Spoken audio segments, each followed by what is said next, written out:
Suzanne's Paparazzi Jewelry, 24/7 shopping available. 160920 is the code. Show her some love, like she showed us.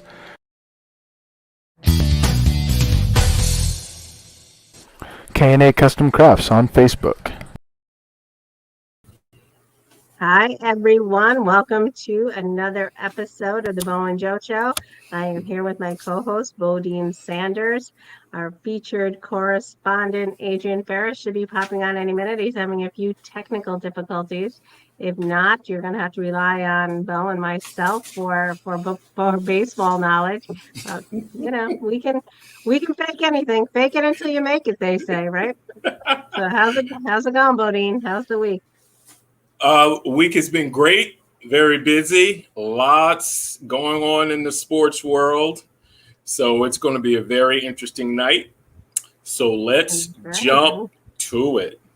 All right, so let's jump to it. We promised last week, and Justin, our super fan and researcher, our number one guy, is reminding us that we said we were going to start the show with Bubba Wallace, and we want to honor that. So what are your thoughts on that? Amazing feat, and very impressive 58 years later after his predecessor. And what do you think? I think that's pretty impressive. Wendell Scott won in the first 58 years ago, 1963, even older than us. So there's something to be said for that. Yeah, I wasn't born in 1963. Well, here's what's fun. Here's what's ironic. He won the race in my hometown of Jacksonville, Florida, and they did not give him the award, the trophy, because if you know the racing industry, the winner would be surrounded by beautiful women who were white, and they didn't want this biracial guy, because he's biracial, Wendell Scott, right? Mm-hmm. They didn't want him taking pictures with those women, so they gave the second place guy. Can you hear us, Adrian? I can. Can you hear me? Yes, we can. Thanks. Welcome. We're talking about the 1963 race, the first person of color, because he was biracial, Wendell Scott, who won a cup race. Mm-hmm. And that race happened in my hometown of Jacksonville. And so they just recently gave him, or his family, because I believe he's no longer with us, gave his family the trophy because he won, because they didn't give it to him back then, because of the reason did you hear me explain the reasons why they didn't give it to him? Were you a part of that? Did you hear it? So they awarded his family the trophy finally in Daytona Beach, which is only an hour and a half from Jacksonville. And so Bubba Wallace is the second person. He's also biracial, if I'm not mistaken. He is. Won a Cup Series race. So that's a long gap. And probably the reason, well, we could talk about a number of reasons why it's taken that long. It's probably taken that long because a lot of people weren't interested in going through what Wendell Scott went through. It was probably easier for people of color to get involved with football and basketball and other sports at that time, right? So those are that's one reason why there could be a gap. Also, if the industry isn't treating people of color fairly and the sponsors aren't there, because it costs a lot of money, right, to participate in that sport. If you don't have the sponsors, you don't have the backing, how are you going to compete unless you have somebody with deep pockets like sponsors? So there's a number of reasons why that is a long gap. But kudos to Bubba because he hung in there, especially with the controversy from last year, right? You remember the controversy about a noose hung in, and it just happened to be what do you call it? The pit, not the pit. What do you call it? The stall. His team In his was garage. In garage, actually. in his I think it was garage, in- right? So the FBI had to get involved, and we want to trust them at their word to say that it wasn't intentional. It was probably left there from a previous group, because there was no way someone knew he was going to be in that specific garage when he showed up. At least that's what the FBI said. So we've come a long way. We're making progress. Everybody's making progress. It's not just Bubba. Everybody's making progress. But then we have the issue that we're going to get into later with John Gruden. So we'll get into that later. Do we want to wait? I mean, it's the hot topic. Yeah. No. Let's wait. Let's get baseball. Do you want to wait? Or do you want to do baseball in the end? Do you want to stick with the topic and do baseball in the end? You all right with that, Adrian? I'm fine with that. Yeah. Okay. All right. Good call, Joe. Good call. I think it's you start. What do you think? It's problematic for me on many levels. Of course, it's problematic. We have two stories this evening that I find are very problematic for me, and we'll get to the Washington football team next. But I think it's disheartening. I think that it's egregious on so many levels. It's not just homophobic, it's racist, it's misogynist. It's just a litany, a history of just disparaging all types of people except, white men, I suppose, white heterosexual men. I guess that's his only following. But I think it's also, to me, it's just so hypocritical. You have Carl Nassib on the team, and you're out here toting and supporting him when behind closed doors you're just stabbing him in the back. Yep. Yeah, so offensive. But I think on another level, the fact that it's just coming to light now, obviously it was well known. It was well documented, and he wasn't having these conversations alone, and nobody brought it to light until a decade later. And I think that that's part of the problem, that we have people who are sheltering people, and not only that, elevating them, promoting them. He's in a head coach position in the NFL. How that's pretty impressive position, and it's a really hard fall. I'm glad he fell, but. I think that it's just because somebody leaked it. It's not because of his character. It's because it came to light. Not only is he a head coach, he is the highest head paid coach. He got $100 million contract plus bonuses, which would take him up to 118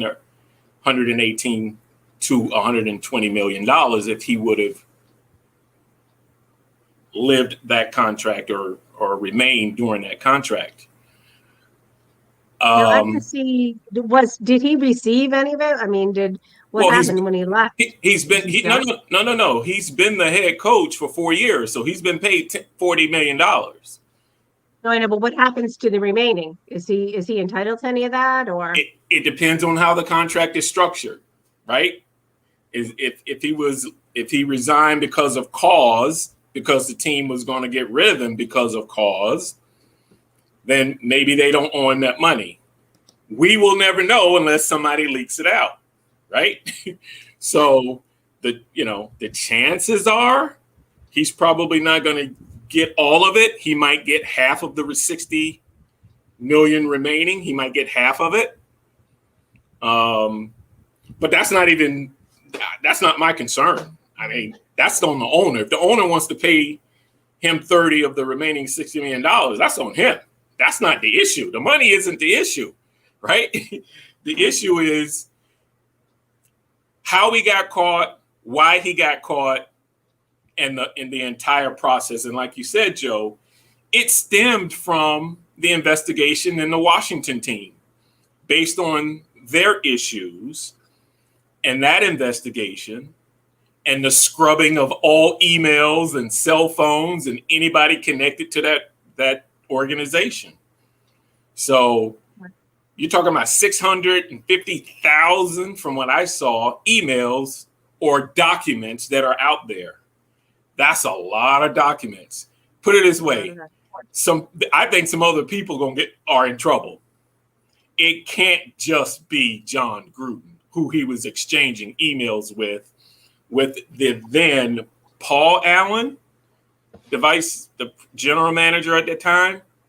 So there had to, and then the question is, who did the general manager forward those emails to, because they were part of that group of people communicating. The NFL knows a lot. But go ahead, Agent. Tell me what you think, Ferris. Well, I think you know how it is when something surfaces like this, and it all surfaced with, DeMaurice Smith and the comment he made to him. Generally, when that first comment is found or the first infraction happens, then it's just a snowball effect. Everything else starts to come to light. And that's obviously right. That's obviously what happened right here. Disappointing. Oh, no question. It's more than disappointing for me. I mean, as somebody that, watch Gruden all the time with his quarterback deal on ESPN, and, you think he's a pretty cool guy, blah, blah, blah. And now, you get this, and, and it's funny how someone will apologize knowing these other things are there. And, and they'll apologize and try to move on, knowing you just have to know that the rest is coming. You know what I mean? And with his brother, and obviously with what's going on with the Washington football team, and his brother having been the head coach there. That's right. I forget his brother was the head coach of the Washington football team. Yes, so he was. That connection. And then there's the other side. They were talking about the NFL, about people being angry about him not being dismissed sooner. And I think this was a mutual thing, because Mark Davis really likes him. I think he and the owner of the Raiders are really good friends. So I think it was a situation where Davis didn't really want to fire him. So they had to come to the mutual decision for him to step down. But now, with all these other things coming to light, now we know why everybody was so upset that it took so long to happen. Because they knew it was coming. Yeah. Right? And the way the media plays it, and the way that the NFL played it, again, this is my opinion, the NFL knew, somebody within the NFL leaked it. They leaked the first story, right? And then that gave the owner of the Raiders an opportunity to say, okay, do something. And when he didn't do anything, and then they appeared on TV, right? What was it, a Thursday night game or a Sunday night game? It was Monday night. Monday night game. Yep. And when the NFL, whoever leaked it, said, wow, he didn't fire him. Okay, here comes the rest. Boom, boom, boom. So it was a strategy of giving the owner an opportunity to make a decision, and his hand was then forced because the rest of the information came out. And Gruden had to know the rest was going to come out, because for him to say he didn't remember those emails, come on. This is John Gruden. He's a quarterback guru. He remembers everything. Come on. Oh, yeah.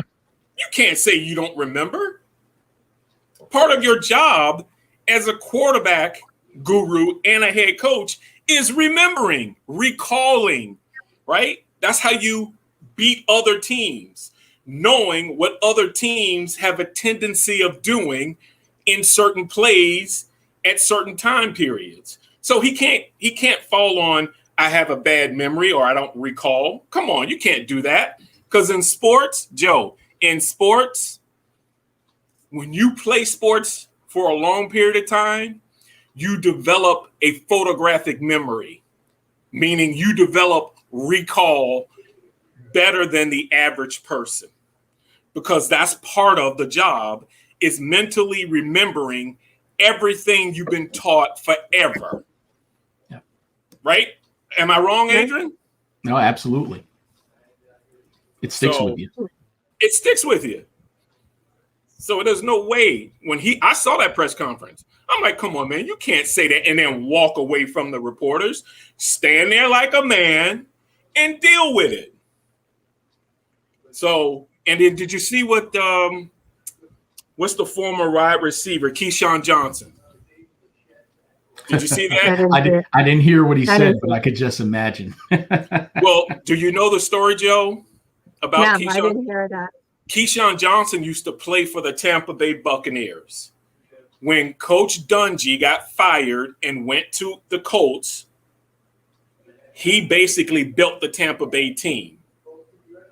And then Gruden came in after him and won the Super Bowl with Tony Dungy's team. And Keyshawn Johnson and John Gruden had a falling out. He suspended Keyshawn Johnson for 6 or 7, maybe 8 games because they butted heads. And Keyshawn, and I remember it like it was yesterday, he was preaching and screaming off the top of the mountain, that dude's a bad guy. But Keyshawn, nobody believed him. Why did no one believe him? Because we thought Keyshawn was a diva. Yeah. Keyshawn was Terrell Owens. He was T.O. before T.O., right? He was a diva. So everybody was like, oh, that's just Keyshawn being a diva. Wide receivers are divas, boom, boom, boom. But here we go. Years later, turns out that Keyshawn was right. He was saying to everybody, that dude is a bad dude. He's fake. He's not telling the truth. He's lying on me. He's lying on about everything. And here we go. So now Keyshawn can hold his head up higher than he did before because he was right. He was proven right. Did you say anything about it this week? Oh, he was on ESPN and he roundtable, big time discussion. And he was spilling the beans. Now, here's what he said. He never said back then that Gruden was a racist. He never said that. He said it was a bad guy. And I'm happy he didn't say he was a racist because you don't know what's in a guy's heart, right? Now, he said a racist thing. He said a misogynistic thing. He said a whole bunch of bad things. But was he saying it because he's a bad guy? Was he saying it because he thinks he's better than everybody else? Because there are too many other players and people he's worked with that said they never saw that. They had great conversations with him. He was a good guy. And so it's pretty tough to determine whether or not he's in that bad racist category or if he's just a bad guy that said bad things, and those bad things are still bad. I mean, that could be part of other folks' conversation. Yeah, I think that raises, and quite frankly, I've never thought about it from that perspective. I mean, I think that we're conditioned to believe if someone, for instance, says a racial or homophobic slur, that they are homophobic. Or I never thought about it from the perspective that necessarily you're not a bad person, you just said a bad thing. I don't know. It's very difficult for me to wade into that. I mean, not certainly on the racial point of view. From the misogynistic, I think in most instances when people say misogynistic things, that's true to their character. I'll let you guys wade into the racial debate, but for me, it's hard to separate the two. I think that especially people who are intelligent, know that if you're saying those words, especially in this day and age, it's not going back to 2003, it's going back to 2018. that if you are intelligent enough to hold that position, then you're intelligent, then you can't eat that. It's almost as if it's a seamless utterance. It's part of your character, and it's what you're saying. I find it, I can't characterize it as just somebody saying some bad things. To me, it's more demonstrative and more indicative of his character. Well, I wrote about this in my book, and maybe since you both have read it, maybe you'll remember this part. When I lost Coach Ferraro and the new defensive back coach came in, and my playing time went from here down to here, and my mentor, Nesta DiCarlo, who was absolutely amazing and had a very quick temper. I don't know if you remember Mr. DiCarlo, Adrian. He worked in the cage with Bob Lambert. You don't remember? Yeah. So when I showed up for work study, Mr. DiCarlo asked me, so what's going on? Did they give you a scholarship? I said, no. And he flew off the handle. Like, he was throwing furniture in his office all over the place. He was so mad. He wanted to go to the coach's office. And I was thinking, I am glad that I didn't do what some people do, which is pull the race card. I didn't pull the race card and say the new coach didn't like me because I was black, because that wouldn't have made sense, right? He's coaching other black athletes. So if he dislikes me because I'm just black, then it doesn't make sense, because he's starting other black athletes. So I was glad I never uttered that phrase or those words. What I did know was I was not being treated fairly, and I had to suck it up and move on, right? So the lesson I learned was it also takes character and discipline to not call somebody something when you can't prove it, right? And that's the problem. Right. Some people fall into. They fall into the easy way out by saying, oh, they're racist. Well, not everybody's racist. Some people might just be jerks, right? Some people just may not like you because your personality doesn't fit with theirs. Some people may not like you because you intimidate them, right? So we can't be throwing the race word or racist word around all the time until somebody proves that they are. Does that make sense? It does make sense, but what do you think, Adrian? I don't think it's as simple as that in this, because regardless of the fact of whether I dislike someone or not, I'm not going to use a racial or derogatory term. There are plenty of women I dislike. I don't characterize them. You know, I don't use.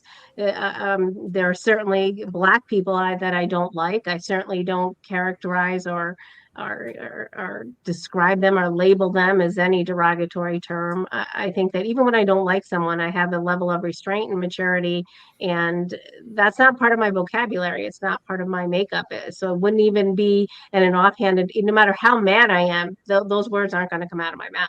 I think that's the difference. And I think that's how we recognize and reflect and know that it's part of people's character. I think in regard to the misogynistic pieces, I mean, what about the emails? I mean, the Washington cheerleaders are saying that, you know, pictures of them topless. I mean, that's not even characterizing somebody. That's really a violation of.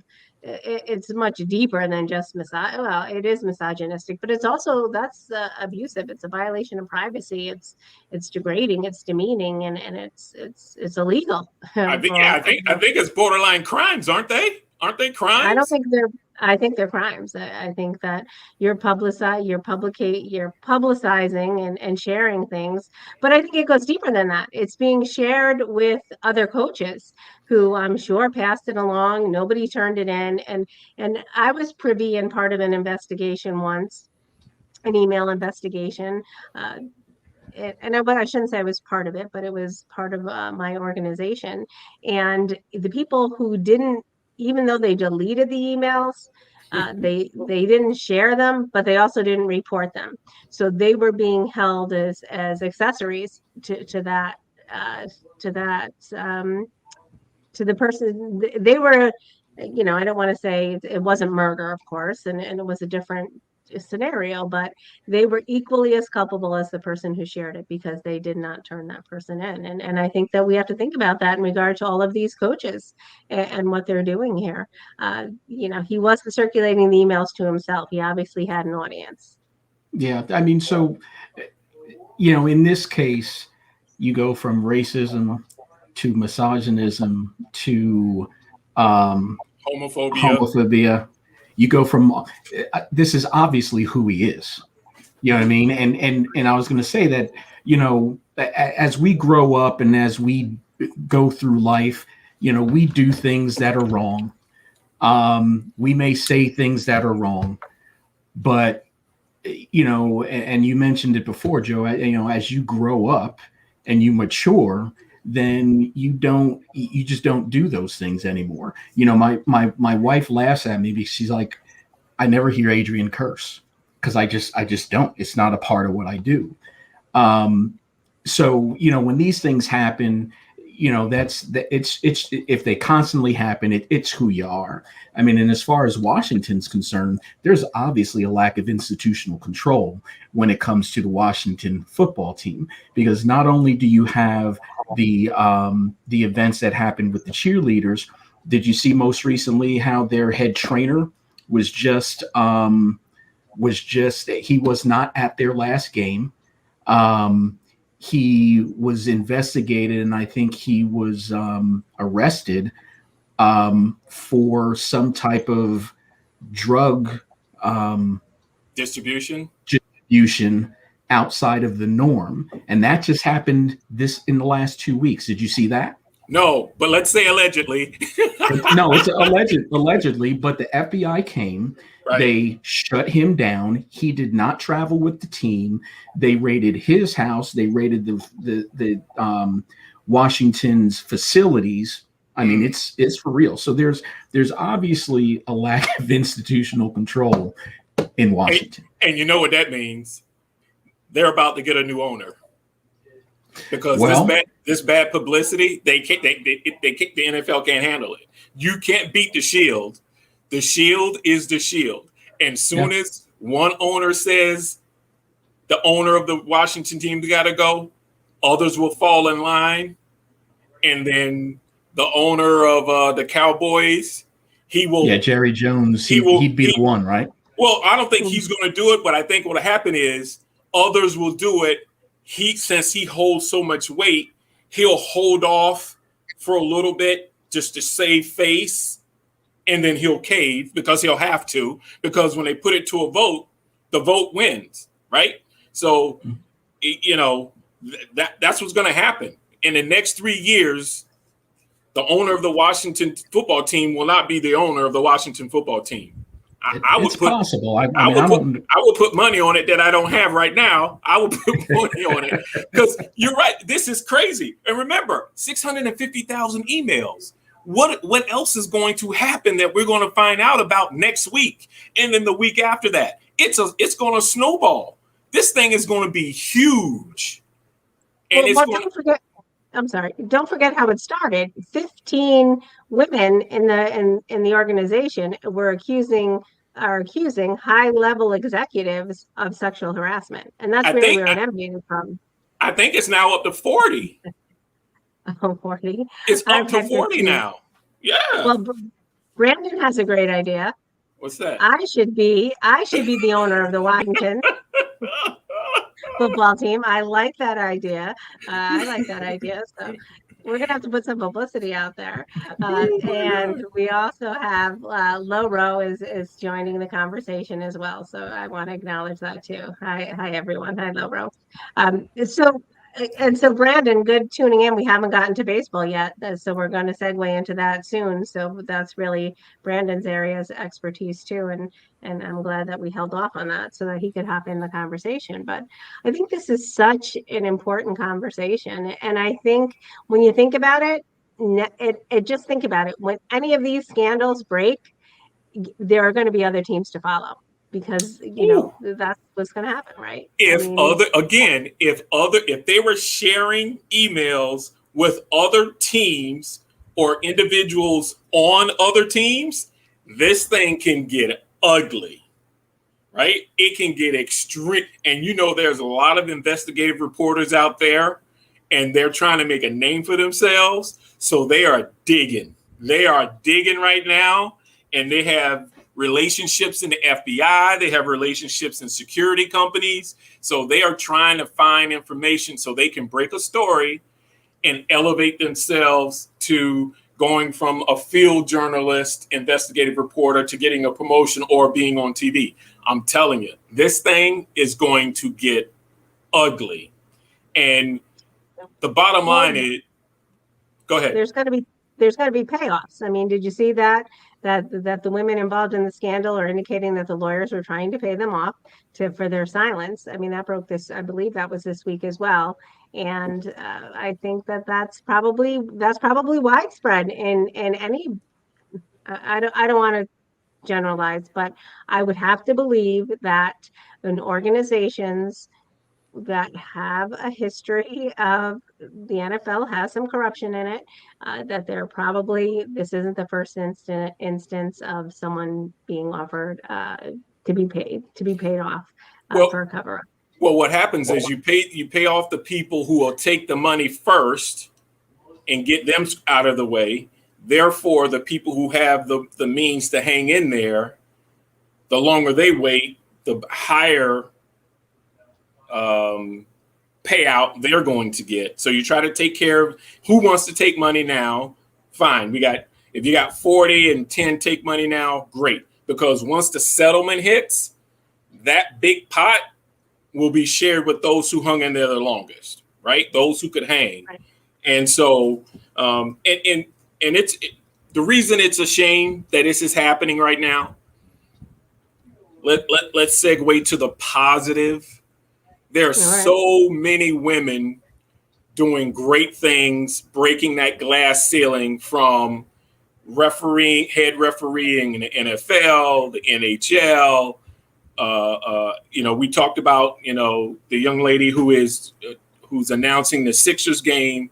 I mean, there are so many great stories out there that women are breaking that glass ceiling, and now we have to deal with this crap. Don't forget Joe Tierney co-hosting the Bo and Joe Show. So I don't know if we want to segue. We have some football questions, some NFL questions. Go ahead. Tim Fielder saying, Bo, what did you do to my Panthers, man? Well, you see, I got the old retro Eagles cap on. Thanks, Tim. I appreciate it. Hey, listen, we needed that win. We really needed that win because the Cowboys, that's why Adrian's smiling. He's a Cowboy fan. The Cowboys are balling, and there's no way we're going to catch the Cowboys if we're losing 3 or 4 games and we're behind them 3 or 4 games. It just that would be crazy. So we needed that game because guess what's happening tomorrow night? Tom Brady's coming to town tomorrow night, Thursday Night Football. Yes, I want the Eagles to win, but let's keep it real. Tom Brady, with a sore thumb or a sore finger, is still going to throw 3 or 4 touchdowns. He did last week with a sore thumb. Saying so to the Panthers, right? So I will say he of course, I was very fortunate that I picked Tom Brady in my fantasy football team, and he's just crushing it for me. I don't even need any other players. That's crazy. And so what else do we have? And then Tim is also saying, Deshaun Watson hasn't been mentioned in a while. What are our Well, thoughts on that? That's a problem. Now, with this issue with Gruden and the emails in Washington, it's now regenerating a conversation, right? The conversation had quieted down, right, for a while about the Washington issue. So now this brings it back to light. Who in the world is going to trade for Deshaun Watson with his problems looming behind him? That would be crazy. So they need to just cut that dude and let him go, because the longer you keep him on the roster, I'm sure there are women organizations that are pounding on the what's that? He was with Houston. Is that who he's with? Yeah. I'm sure there are organizations pounding on the door. Women's organizations pounding on the door, standing outside the garage with protest signs saying, why do you have this guy on the team? So they've got to make some decisions soon as well. And when's the trade deadline? November? Oh, I'd have to look. Yeah, November. But Yeah. Bo, let me ask you a question. Yes. And this is how the Deshaun Watson. Don't you get the feeling that the Texans are kind of protecting him? I've gotten because they haven't released him. You know what I mean? Mhm. And I know obviously there's money there. You know what I mean? If they release him, they may still have to pay him. Right. But the fact that he's not on the field, he's not playing, he's not even on the roster, but he's still there. I just kind of, through this whole thing, I've just kind of gotten the feeling that, okay, once they could not trade him, that they're just kind of pushing him down and protecting him and trying to keep it quiet. That's the feeling I'm getting. And maybe it's wrong, but that's just the kind of feel that I get from it. No, you're not wrong. I just didn't think of it that way. He is on the roster. He has to be on the roster because he's not injured, and he's not on the NFL's, pseudo IR list in terms of, he's not on punishment officially by the NFL. So he's still on the roster. He's just not practicing. He's not practicing with the team. Right. He's not coming to the facility because they need him to stay away because people are protesting. I'm pretty sure they are. I haven't seen it, but I'm pretty sure they are. I hadn't thought of that protection. I'm thinking that they're waiting to get closer to the deadline, the trade deadline. And if nobody steps forward and presents a trade that's beneficial for them, they're going to cut him. They have no choice. They can't keep him on the roster. I agree. I just thought they would have cut him sooner. No. I don't know enough about the bylaws. I don't know enough about the salary structures and how you pay people and how you don't pay people and how all that works. But just from the lack of knowledge of what I just know, I'm thinking trade deadline, Miami or somebody else doesn't make a trade because they need a quarterback because their starting quarterback got hurt. Their backup quarterback is terrible. They say, okay, there's nothing we can do. Let's cut him. And then wash their hands of him. That's what I'm thinking. But I hadn't thought of that. They're protecting him because if they're protecting him from what he knows. Why? He's going to implicate somebody else within the organization because somebody else was involved. That's a possibility. Sure. Now that you raise that up. Go ahead, Joe. I was thinking too about the inside of these organizations. Obviously, an organization, any football team, I'm sure, is a very diverse and populous organization. I mean, what do women inside the organization say? What do other employees say? You were talking about the protesting, but I was thinking about what are the other employees internally saying? I'm sure that there are certainly some divisiveness. I think. Oh, they're not saying. No, they're not saying a word. They want to keep their jobs. Oh, no. They're not. No. I don't think that they have any protections. They don't have any. You meaning if they had a run-in with him regarding this situation, that's one thing. But if they're just offering their opinion about what they feel about the entire situation, I don't think they're saying anything. But if they had a run-in with him regarding that particular issue, then they need to get a lawyer, because then they become a whistleblower and then they get protected, right? So I guess that's especially for Washington. That's exactly what the women did. So I suppose that you're probably right. And I'm thinking too that is when I'm saying it's diverse and populist. I'm sure that they're probably male-dominated organizations, even off the field and on. I would guess. Well, we as of this moment, we have 2 minority owners in the league. Buffalo and Jacksonville. And that's it. So you're talking 30-2.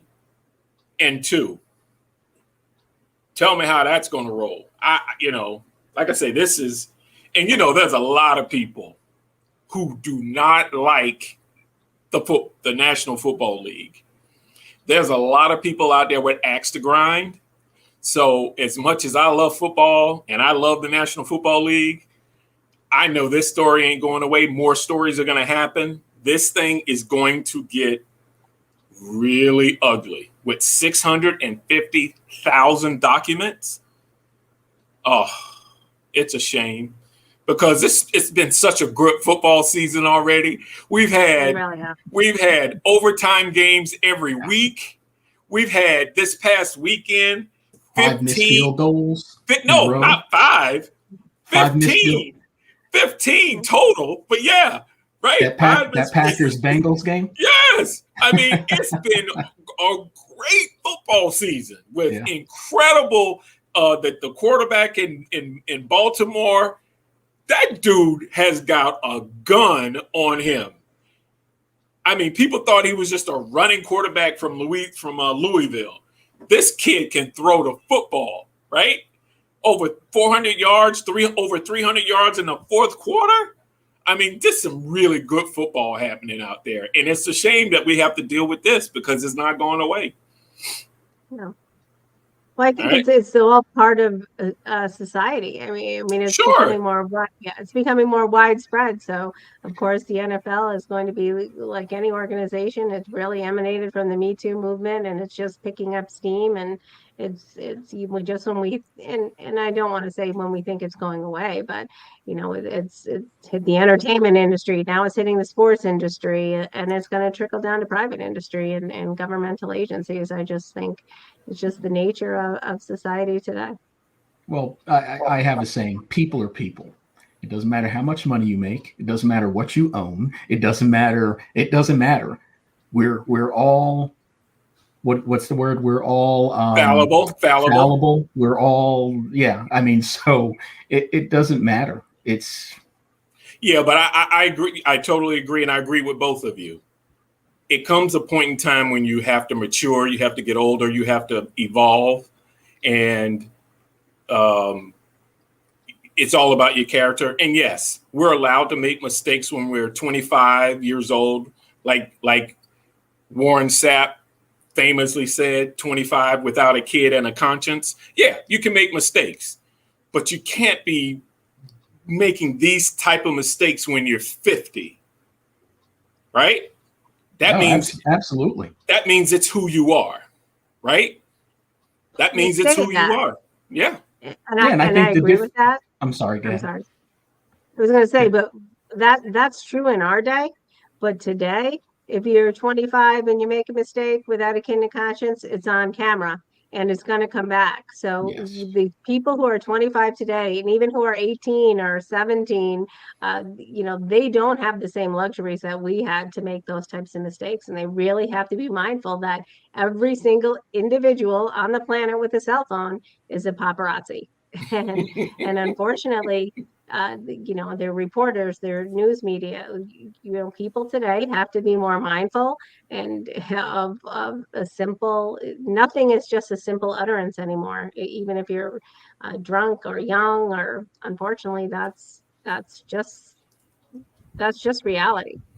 Because we live in an information society. We're no longer just an industrial revolution society. Now it's about information, and technology allows us to have access to information, regardless if it's good or bad. You have to make the decision if it's good information or bad information. But that's where having mentors, having folks around you, being around good people, right, can help you navigate making those decisions. I mean, it's still the old saying that we heard growing up is still true today. Our parents told us, you hang with the good kids, because if you hang with the bad kids, it's going to rub off on you. You want to hang with the good kids so the good stuff rubs off on you, right? That's what my mom told me, right? And I'm sure you've heard that before, right? So it doesn't take a rocket scientist in terms of EQ and IQ, right? Emotional intelligence, right? And intelligence based on what we know now, to get the right information from the right people, hopefully your mentors and family members who are mature, giving you the right information. And then you make the decisions from there. You make the bed you lay in. How about that old one? And that's a good one. But I think it's also it's worth noting that there are many children out there who don't have those types of mentors or parental support. No question. And those are the ones who are going to get caught up in unfortunate situations. And that's why nonprofits are doing good work out there. That's why sports organizations are supposed to be getting out there in the community and saying to the kids, hey, listen, mind your P's and Q's, do this, do that. That's why your image, your brand that they see on TV, your character matters. The decisions you make on TV matters, right? Your personality, your attitude, all those things matter. No question, because we know people value what they see on TV. That's absolutely right. So we're getting down to our last 15 minutes. We didn't even get to baseball or we barely touched on football. So I think we better jump in.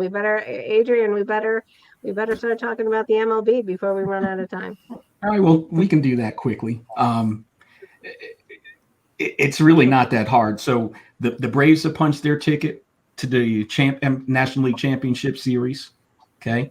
Atlanta Braves, you got this Comcast puck out there. Yeah, it's hockey season too, baby. It's hockey season.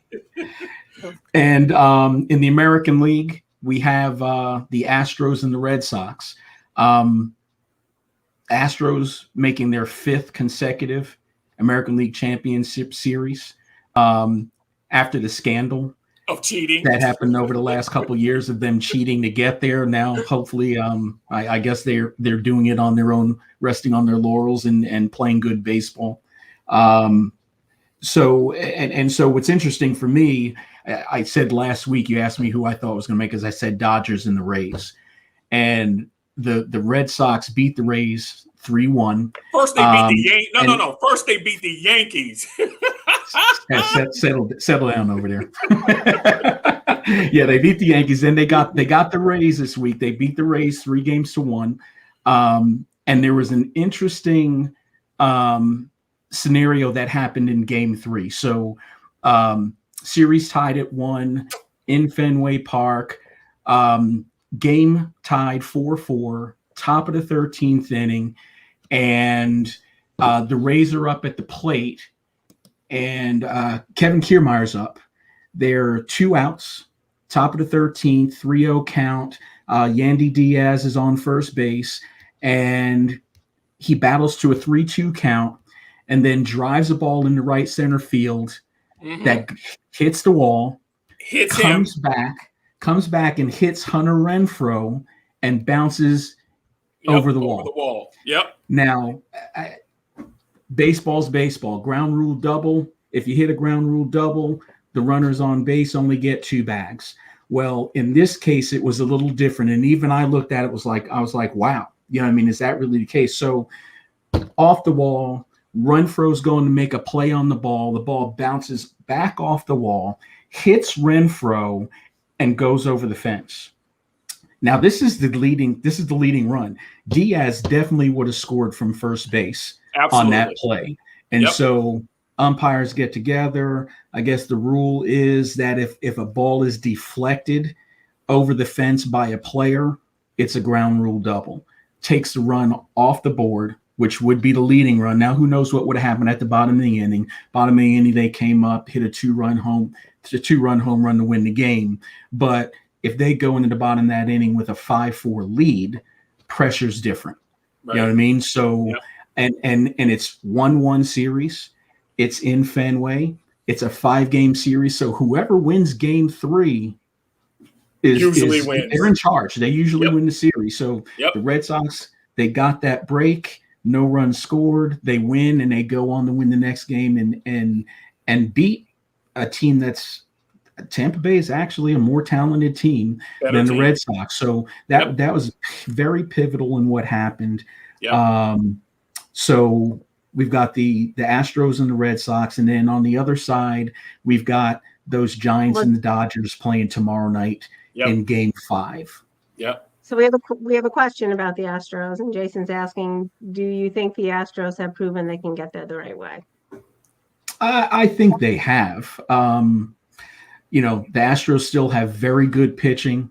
Their lineup is very strong top to bottom. I mean, they got Springer's gone. He's in Toronto now, but they haven't lost anything with him being out of the lineup. The Astros lineup is almost as good as anybody else's. And then their pitching is what's going to take them to the top. So obviously the Red Sox have gotten past the Yankees, they've gotten past the Rays. I'll be very surprised if they get past the Astros. But that's where baseball's baseball. You're only as good as today's pitcher. So that's kind of the way that goes. But on the National League side, you've got the Giants and the Dodgers, 2-2 series, Game 5 coming tomorrow night in San Francisco. We know that the season was separated by one game. The Giants won the division by one game, and that one game is the 12-11 series win that they had over the Dodgers for the season. So this is a very tight series, very tight season. The Dodgers actually took 6 of 11 in San Francisco this season. So it's going to be very interesting to see what happens tomorrow night. The Giants will win. Well, Justin's on the Giants. Yeah, Justin knows, but Justin's already calling it. He's saying the Giants are going to win. So yeah, Hey, I wouldn't doubt that at all. I just think these teams where they are now, obviously the Dodgers are the more talented team. The Dodgers are supposedly the best team in baseball. And they've got good pitching. But the Giants, what they have done all year, you don't win 107 games by mistake. Right. So it's going to be very interesting to see what happens. I think it's going to be a late inning win for whoever ends up winning the game. Yep. I think it's going to be tight.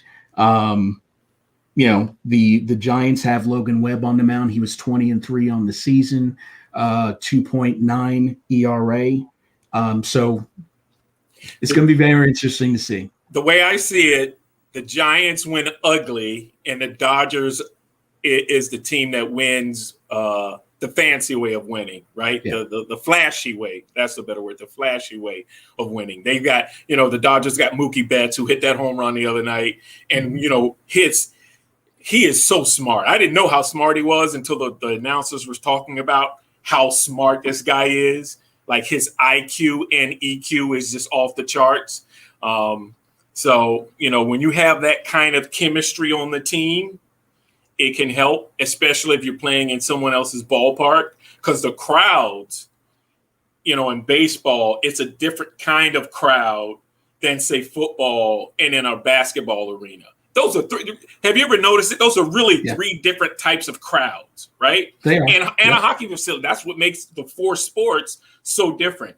Each of their crowds in those sports, those crowds are just different. So it's a different kind of crowd. So I like the playoff baseball crowd. It gets really loud. Yeah, they do. That. They do, I like and that. it'll be pretty disappointing if the Dodgers don't win this game, having picked up Trey Turner and Max Scherzer from the Nationals at the trade deadline. Trey And Turner, one of the best players in baseball, great addition. So, isn't the Dodger payroll higher too? Yeah, Right? yeah, easily, Magic easily. Magic Johnson's cutting a lot of checks, ain't he? He's cutting a lot of checks. That's because he can afford it. You can. You No can. doubt. All right, so that's something to look forward to. So here's the big dilemma, Bodine. What am I Yes. supposed to do tomorrow night? Am I watching the game? Am I watching football? Am I watching baseball? Do I have to have two TVs now? Well, I don't think, do they still make those picture-in-picture TVs anymore? What I know what I'm going to do. I'm going to have the Eagles Tampa Bay game on, and then I'm going to have, I have a, with Comcast, there's a button you can hit where it populates the scores on the right side of the TV screen, so I can follow the score. I tell you what, I think that baseball game is going into extra innings. That could be a 1 o'clock in the morning game. Right? It could be a 1 o'clock in the morning game. So if Tampa and the Eagles end at 11, I still got time to watch that baseball game, because I have a feeling it's going to be a long inning. I'm on a long game. Well, it's a 9:07 start, so that game's going to still be going when the football game's over. Absolutely, no question. No question. Another sleepless night? Is that what you're telling me? This is what happens. Oh, enjoy it, Joe. Listen. I was up the other night. Remember the other night, the Baltimore, it was the Kansas City game that got delayed an hour and 15 minutes because of the rain, right? And that game I was like, whoa. This is some serious late night football. I'm enjoying this because I'm screaming and yelling. I didn't care about my neighbors at all. I didn't care about who was walking down the sidewalk outside. So, no, I appreciate it because I'm a night owl. So, it doesn't bother me at all. I'm up. All right. So we're at the last minute. We're going to have to go over because we didn't even get to the NFL yet. What did we think about that? I mean, you're right. We did talk a little bit. There's been some exciting games. And we're going into week 6 already. What are we thinking about week 6? It looks like another good week, a lot of good matchups. What are the games to watch this week? We found out that the best team in the league record-wise is the Arizona Cardinals, 5-0. We found out that Buffalo is a very good team. They whipped up on Kansas City. We found out Baltimore has the cojones to come back, being down 19 and win and come from behind because their quarterback can actually throw the ball and run. We found out Green Bay isn't dead. We found out that Pittsburgh Steelers is. Right? So we found out a lot of things. The LA Chargers is for real. The Rams have come down a notch. So it's exciting. I'm telling you, it's exciting football. There's some good quarterback. Chicago, their rookie finally pulled out a game. The Jets and the Giants are horrible. For sure. Just horrible. The Giants are a mash unit after Sunday. Absolutely, right? Right? They were dropping like flies. They were dropping like flies. Yeah.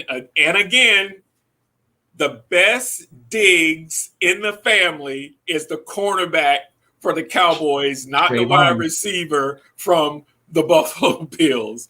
That kid is going to get a huge payday, right? That kid is balling. So listen, I'm telling you, it's going to be and with that extra game this year, it's really going to put pressure on some teams.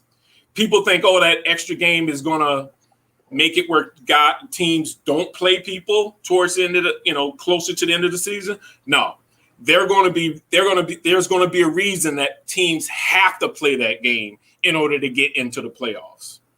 That last game of the season, I think, is going to matter for more teams than what people think. So, what do you think? What happened with when is the game in London? Is that this week or did I miss that one? No. Well, they played Sunday. It was No. this past How did Sunday. that go? But there's another one. There's another one this coming Sunday. Who's Oh, playing yeah. in London this Yeah. Sunday? Oh, you don't want to. Dolphins and the Jags. Yeah, you don't want to watch it. It's my hometown. You don't want to watch bed. it. We didn't even talk about Urban Meyer. No, I know. How about that Yeah. bonehead? Right? Well, we talked about him last week, but Did we? yeah, we talked about him last week, and then But his apology was terrible. yeah, his apology was terrible. Well, I think he made his wife look like a fool too, but just by his comment, we've been together. I believe he said we've been together 32 years, and this bump in the road isn't going to derail us. I think that if it had been my husband, I certainly wouldn't want him speaking for me in this situation. I certainly have a voice of my own. There you go. And if she wanted to come out and say that, and I'm not saying it would be. If people make mistakes, he could be drunk and just flirting. There are people who are flirtatious. I recognize that. I can be flirtatious in some situations, but but he went a little bit above flirtation. But regardless, I can see for myself. He shouldn't have been in that spot, right? Yes. He should have left with his team to fly back home because you lost the game. Who cares? Who cares that you had grandkids? You got enough money to fly the grandkids to Jacksonville. I'm pretty sure he's got a big mansion on the beach in Jacksonville that's got plenty enough room for his entire family. Fly them to Jacksonville if you want to see your family. But you don't leave your team after you lose. That's the worst thing you can do. You lose the game. And your grandchildren weren't at the bar. That's for sure. That's for sure. Come on, man. Just boneheaded plays. I mean, it's just ridiculous. I don't get it. So what? I don't have my schedule in front of me. I can go get it. Do you have the schedule? Yeah. Who start with the games? The 1:00 games, and then the 9:30 game. Where you already said the 9:30 game. Dolphins Jags at 9:30. Chiefs in Washington at 1:00. That's a Chief win. Be interesting to see because how the Chiefs are playing defensively.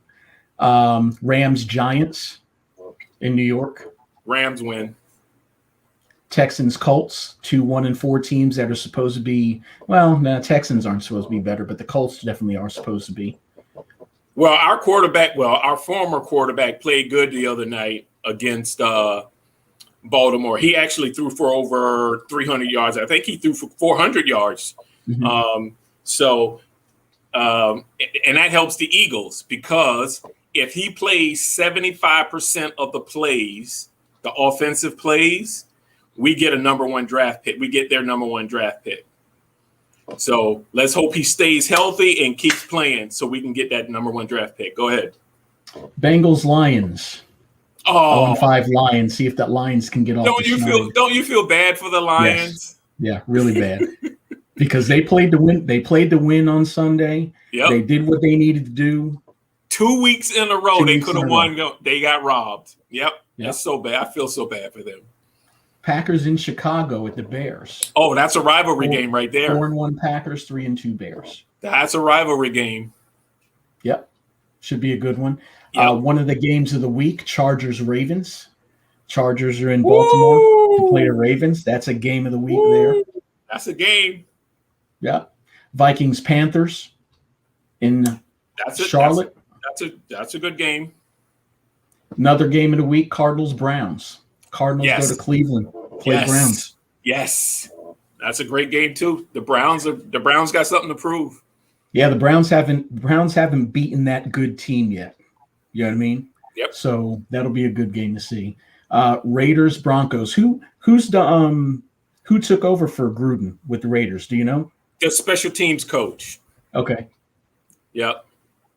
So the Raiders, another rivalry game in Denver. Cowboys at the Patriots. Yeah. Cowboys should take care of business there. Yeah, but Bill Belichick. He's going to come up with some kind of defensive scheme to slow the Cowboys down. And so it'll be an interesting game. I think it'll be an interesting game. The Cowboys should win it, but it'll be an interesting game. I just hope my quarterback from my hometown, Mark Jones, the quarterback for the Patriots, does well. Mac Jones. I think he might. Yeah, I'm a fan of his. And Justin. He's He loves him.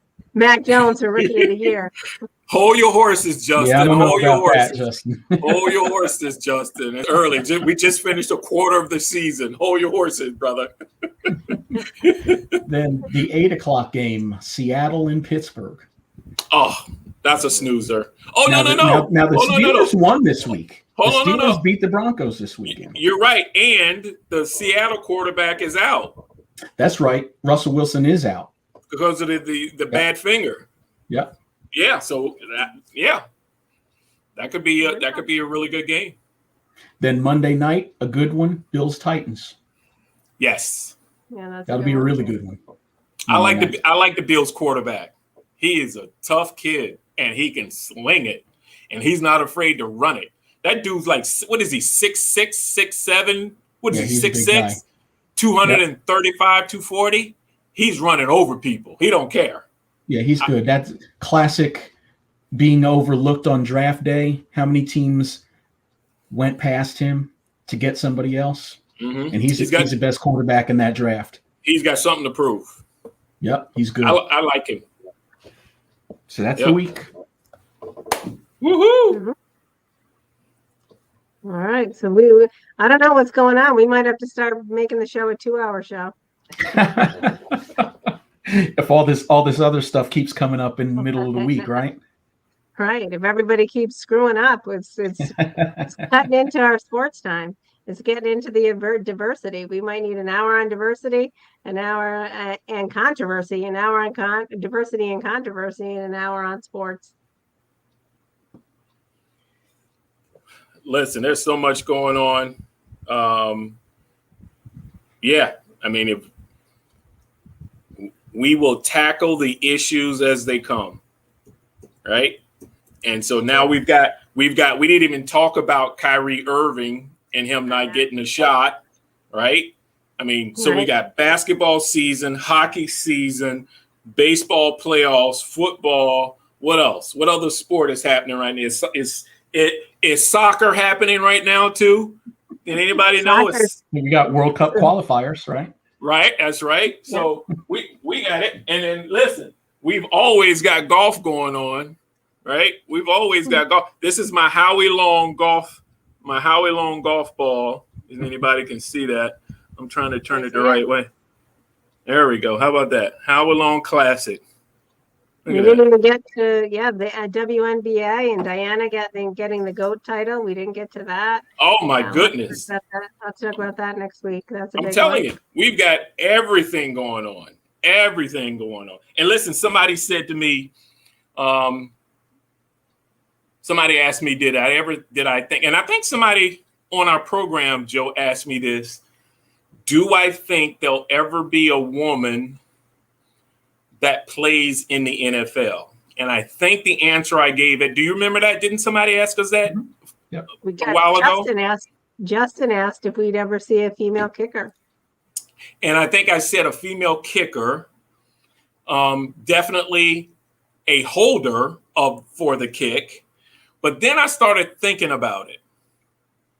If you take one of these outstanding female athletes, be it a track athlete or a female from the WNBA, like a point guard who's fast and quick, I could see a woman being a receiver. if she's fast and quick, right? I could see that. Would she be able to take a crossing pattern or a post pattern? I don't know. But could she do a 5 or 10 yard out? Yeah. Because that's limited. That would be putting her in a position not to get hit by 3 guys versus 1 guy tackled. Right? You see what I'm saying? Yep. So but how do you think the men would feel about it? I mean, they'd have to get over it. They'd have to get over it. You mean how they gonna feel? Well, I They mean, gotta get over it. I meant in regards to tackling a woman. I mean, that might be problematic for some men. I mean, that's a tough one.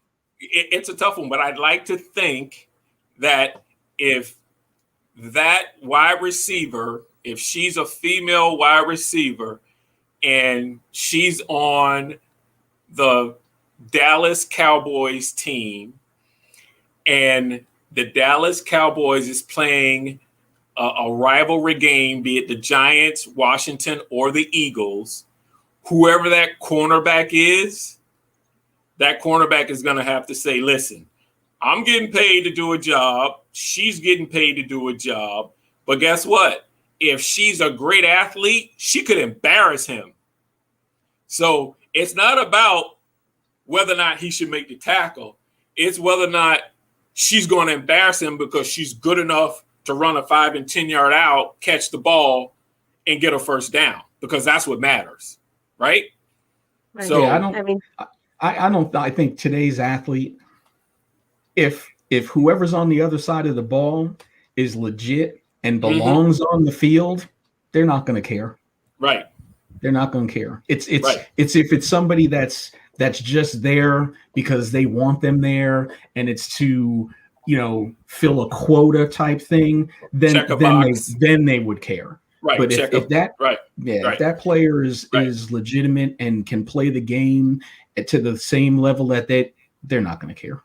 Well, look at Nassib. We talked about Nassib a couple of weeks ago, right? We haven't heard anything else about him other than he's playing ball for the Raiders and he's contributing to the team. He had a great sack that caused the fumble. There's no controversy, right? The only controversy happening with the Raiders is their head coach who just resigned. There was no controversy about Nassib. He's playing ball. He is a man. He is a man. He did have to take a personal day when the news broke. They said that he requested a personal day and he did not want to be at the organization. Well, can you imagine how he felt? He's had conversations with the coach. He's thinking, right? Remember, players generally will run through a wall for their coach. The head coach, the position coach, it's all about relationships. So if you've got the head coach telling you, I love you in practice, preseason, guys, I want the best for you, right? You can imagine the lingo. I want us to win. We have a chance to win a Super Bowl. Let's come together as a team. These guys are like, okay, this coach has our best interest at heart. He's trying, he wants to put us in the right position to win. And then all of a sudden, this news break that he's done the things that he's done. That's hurtful. Yeah, definitely. It's hurtful. Definitely. Justin has a good point. What about, and I know we spoke about this a little bit, and I have to scroll back up to his comments, but if I can find it. What about the WNFL? Right? Why don't the women get their own league just like the WNBA? Didn't they try that? Isn't there some kind of women's league out there already? Yeah, there's a semi-pro league of women out there across the country. I think we have one in Philadelphia. I think, again, you have to have the money, you have to have the sponsors, you have to have the organization, the foundation to grow. I mean, it's hard to run an organization like that. I mean, come on, look how many other leagues have been created but died. The USFL, right? Other leagues. I mean, I haven't heard anything about the Arena Football League. Are they still around? think so. I think we have a team that's, it's recycled. No team can ever stay. But I think the women's football league, and didn't we talk about this? That they actually have to pay to play. They don't get paid. They have to pay to play. Because they don't have sponsors. They don't have the TV dollars, the marketing dollars, all that stuff. So it's just tough. You know, it's tough. Could it happen if they had the foundation? Sure, it could happen, but they need the support. I mean, look at what the women's soccer league is fighting for. They're fighting for more dollars so they can get paid close to the money that the men are making, right? So it's all, you know, it's you got to have the support, and not just from the fans. You got to have the support from corporate America. That's where the money comes, and TV contracts, right? Absolutely. We're on our way. Listen, we got William Shatner, Captain Kirk, flying into space, right? So we're making progress. Right. If Star Trek can come to life, anything can happen. We're making progress. All right. On that note, that's a perfect note to end. Well, I'll let you guys do. Any closing thoughts, Adrian? What do you think is going to happen throughout the course of the week? Any predictions? I think the Dodgers get it done tomorrow night. Looking forward to this weekend in the NFL. Once again, we're going to find out about a couple teams. NBA starting up next week, next Tuesday. NHL, I'm a hockey fan, so and NHL's back on ESPN, which makes it even cooler in my book. Did you see that new team last night in Seattle? What are they called? The Kraken. The Krakens. Yeah. I love their jerseys. They pop. Don't those jerseys pop? Yeah. So we're getting in the heat of it. Yes, All right, we are. perfect. Yes, we are. All right, close it up, Odin. Well, listen, my Villanova Wildcats are ranked number 7 in the country in Division I AA. We just upset JMU, who was ranked number 3. So, yeah, we lost to Penn State 2 weeks before, but we're back on track, baby.